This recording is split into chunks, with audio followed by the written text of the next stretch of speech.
Hi, my name is Carla and I'm currently cycling all the way from Vancouver, Canada to Patagonia. I am now in Oregon. It's stunning, it's so beautiful, and it's been raining for days, so this sun is literally everything I've asked for.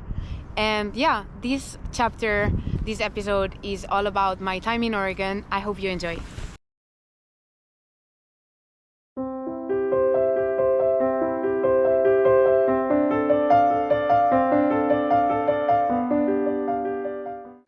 I feel like this video, like for Oregon, it's gonna have a lot of like sunny footage, which is like, it couldn't be further away from the truth. It's been raining non-stop for days, but of course I get my cameras out as soon as the sun is out. Also, this kind of footage really doesn't make for a great video, does it? I think everyone knows by now, but what you see on social media is never 100% reality. So this is a good example of like, I did not get my camera out when it was raining. It was mainly raining all the time, but of course I'm gonna come out with a beautiful video of sunny days. And yeah, most of my days looked more like this, so I just wanted to show you guys. As I explained in the video I did for Washington, here in the States I'm following the Pacific Coast bike route, which is a very popular cycling route that spans the entire length of the United States Pacific coastline, from the Canadian border all the way to the Mexican border. I found the whole Oregon coast to be very, very beautiful. I actually had no expectations, I don't know why, so it really surprised me. But if I had to pick 3 spots, they would be Cannon Beach. I also really liked the area of Florence, a bit north from Florence. I think it's called Heceta Beach or Heceta Lighthouse. I hope I'm pronouncing this right. But I loved the whole area so much. It looked a little bit like I was riding through Scotland at some point. And last but not least, I loved the area around Brookings. I think the park is called Samuel Boardman Scenic Corridor or something like that. But it's like 30 kilometers of beautiful secluded beaches, offshore rock formations. I mean, it was so hard not to stop at every viewpoint. It was one of the most beautiful days of my whole trip, I think. Same video, different setting. Anyway, when I do these videos, I always try to like give them a little bit of a storyline, like a little bit of a theme, because otherwise I just feel like I'm putting like footage on footage on footage and there's no story to hold it all together.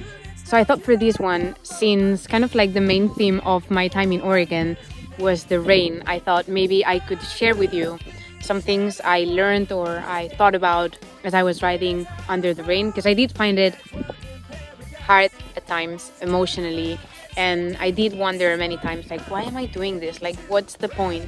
So I ended up finding a little bit of a way to cope with these feelings, and yeah, maybe they're interesting to someone. I know that for my trip, this journey is going to be quite long, and I'll probably face things that will be harder to cope with than the rain.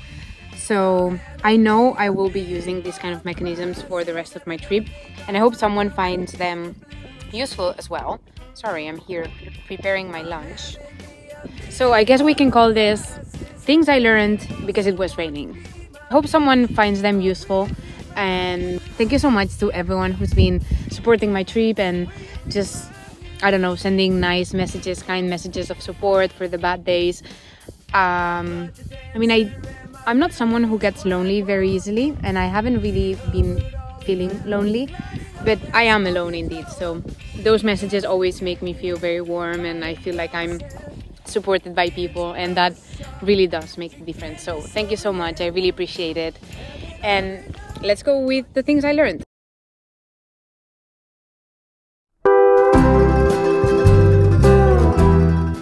Okay, I know this probably goes against every advice I've ever been given, to stay present, to be mindful of the moment I'm living, but sometimes I really just didn't want to be there.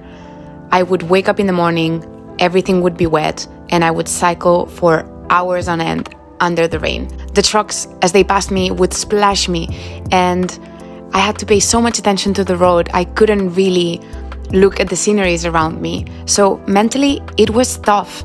It felt like time would not go by. I would think, okay, I'm sure I've been writing for an hour. And no, it had only been 20 minutes. So maybe it's not the most healthy thing to do, but when situations like this would arise and I would feel myself just be in the worst mood ever, I would take myself out of the situation. I would kind of disconnect from the struggle and recalibrate. I would ask myself, how much do I really want to engage with this moment? How hard or how nice is it? For example, when it was just a light drizzle, I would try to focus on the present moment and enjoy the scenery around me. But when the rain was really coming down, I found that it was better for my mental health to disengage and just focus on getting through it. I would distract myself just thinking about anything else but that moment. I would think about my sister coming to visit in Guatemala, nice memories from back home, how excited I am about reaching Patagonia at some point. I would listen to music, listen to podcasts, just anything to distract myself from the moment. Because if I fully engaged with that moment, getting through it was a lot harder. In those moments, I would just have one sentence in mind. It will pass. It will pass. It will pass. Maybe this will last for 5 more days, but the sun will come out. Okay. Today is a hard day so far. Like, I have a headache. There's like headwinds, so I'm quite slow. It's still raining and it will probably continue raining for a few days. But I think it's on me to also change the mood. Now I just realized how for the last 20 minutes I've been saying like, oh, today's hard, today's hard, today's hard. I just need to stop this. Like, put on a good podcast or think about something nice. Disconnect from this feeling of today's hard. I'm sure before I realize it, I'll be in a good mood. It better fucking work. And the sun did eventually come out, and the rain did eventually stop. And then I was able to really soak in the experience. When the sun would come out, I would stop my bike, take off my helmet, and just stand there in the warmth, feeling the sun on my skin. I would also take time to appreciate the scenery around me. I would look at the colors of the trees, the way the light hit the mountains, and the way the clouds moved across the sky. By taking the time to really immerse myself in the experience, I was able to fully appreciate the good times and feel super grateful for them.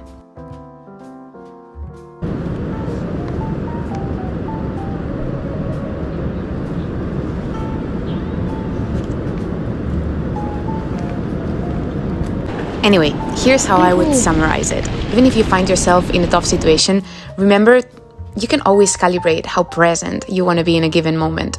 It's okay to disengage a bit when conditions are difficult, as long as you can then fully immerse yourself when things get better. Like, what is this? What kind of paradise is this? It's... I can't.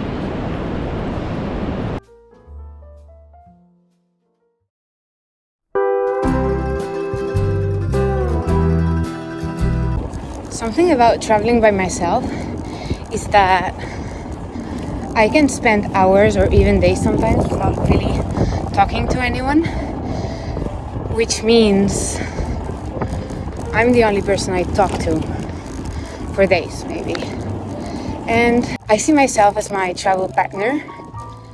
So if I were to choose a travel partner, I wouldn't choose someone who's always negative, who always has like a bad comment about whatever situation. So I make an effort to really be the kindest I can with myself, you know, like if I am my travel partner, I want to be a cheerful, positive travel partner. Like at the end of a hill, I'll congratulate myself. I'll be like, hey, that was tough. Like, props on you for doing it. I mean, I could also say, hey, you were slow. Like, are you tired or what's happening? But that's not the travel partner I think I deserve. And yeah, so these days I'm really just trying to be very, very kind to myself, because at the end of the day, it's like I spend a lot of time up there in my brain and by myself.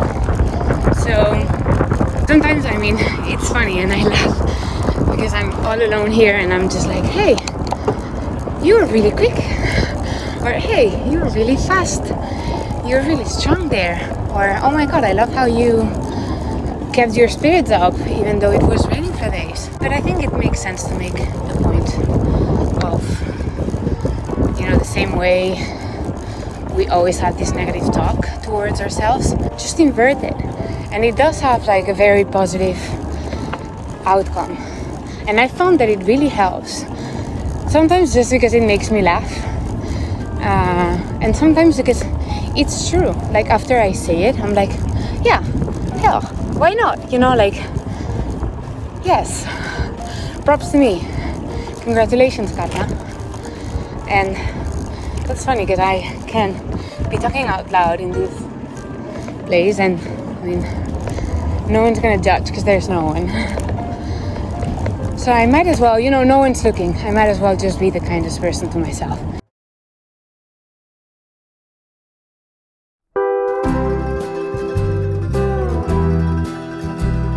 Whatever the weather, bikepacking is not only about bikes and gear and the end destination. I love the connections you make along the way. Sometimes I find it hard to accept help from others. I don't want to be a burden, but it's so beautiful to be open to the generosity of others and generous in return. Thank you to everyone who turned a bad day into a good one just by being so kind to me. Today has been quite a gray day, like it's raining, nothing crazy, but it's just raining all the time. Nothing super beautiful, which I'm gonna get so many days like this. But that burrito you just saw was for free. When I went to pay, they asked about the bicycle. I explained.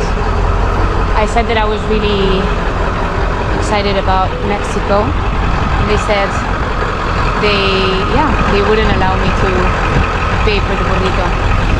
And I really insisted, because honestly it was like $8 and I had spent like 1 hour there to try out a little bit and charge everything. But yeah, no, they said that they wanted to give me a taste of what Mexico was gonna be like. But yeah, they said that yeah, they would be happy to help me. They know that it's gonna take me a while, and they'd rather help me with a free burrito than make me pay for it. So it's not a gray day anymore. I mean, it's still gray, but now I'm happy. This ended up happening a few times, not only with Andres, also with Luz and with other people that I didn't get a selfie with. A woman just stopped in the middle of the road to give me, I don't know if you can see, so many apples. I think I've got more apples here, yeah. So gave me this, Dr. Pepper, 2 of them. And I know it might sound strange for Americans, but it was my first time trying it. And yeah, I shouldn't say this because I'm sure it's really bad for your health, but I love this kind of drinks. It's terrible. So yeah, that was a nice treat from the lady on the street. These things really made my day. And the sun coming out. That really cheers me up after 4 days of rain, or I don't know how many. Anyway, apples and Dr. Pepper. I know it looks weird, but I've got so many apples from this woman who got me a bag of apples. And yeah, so that's what I'm having. Of course, I don't have footage of every time I was helped during my trip, but it was quite often. Sometimes I got a free coffee by someone who just wanted to talk about my trip. I also met the kindest and nicest bus driver in the world. Terry, if you're listening, I love you and I think you're the best. And as I'm putting this video together, I'm already in California. And I have no words to describe how amazing it's been to meet people along the way. I cannot wait to tell you about the amazing experiences I've had, and I'm sure I'll have so many more as I make my way to Patagonia. This video is a bit longer than I'm used to, so if anyone's still here, thank you for staying. Thank you for coming with me on this long and beautiful trip. And here's a video of birds playing with the waves, which, by the way, I am now obsessed with birds. But again, thank you for being here. Thank you for coming along, and I hope to see you in the next one.